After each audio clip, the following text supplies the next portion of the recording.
نبی رحمت صلی اللہ علیہ وسلم کا ارشاد ببرکت ہے کہ علم و حکمت 10 حصوں میں تقسیم ہوئی ہے، جس میں 9 حصے امام علی علیہ السلام سے منسوب ہیں اور ایک حصہ دوسرے لوگوں کے لیے ہے، مگر اس ایک حصے میں بھی امام علی علیہ السلام علام الناس ہیں۔ خود امام علی علیہ السلام کا فرمان مبارک ہے کہ سلاؤنی قبل ان تفقدونی، یعنی مجھ سے پوچھو اس سے پہلے کہ تم مجھے کھو دو۔ امام علی علیہ السلام کی یہ نشانی تھی، آپ کتاب اللہ کی ایک ایک آیت میں سب سے زیادہ آگاہ تھے۔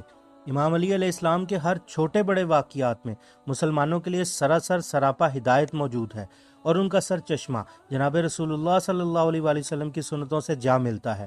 ایک بڑا خوبصورت واقعہ ہے۔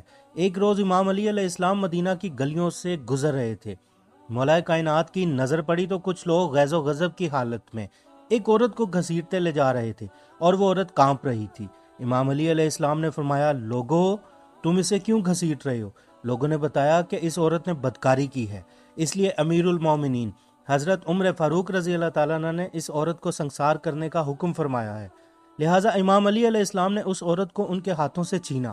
وہ لوگ واپس حضرت عمر فاروق رضی اللہ تعالیٰ عنہ کے پاس گئے اور حضرت علی رضی اللہ تعالیٰ عنہ کا ماجرا بیان کیا، تو امیر المومنین نے فرمایا، ضرور علی رضی اللہ تعالیٰ عنہ نے کسی بات سے روکا ہوگا۔ کچھ دیر بعد امام علی رضی اللہ تعالیٰ عنہ حضرت عمر فاروق رضی اللہ تعالیٰ عنہ کے پاس تشریف لائے۔ حضرت عمر فاروق رضی اللہ تعالیٰ عنہ نے فرمایا، آپ نے ان لوگوں کو حد قائم کرنے سے منع کیوں کر دیا؟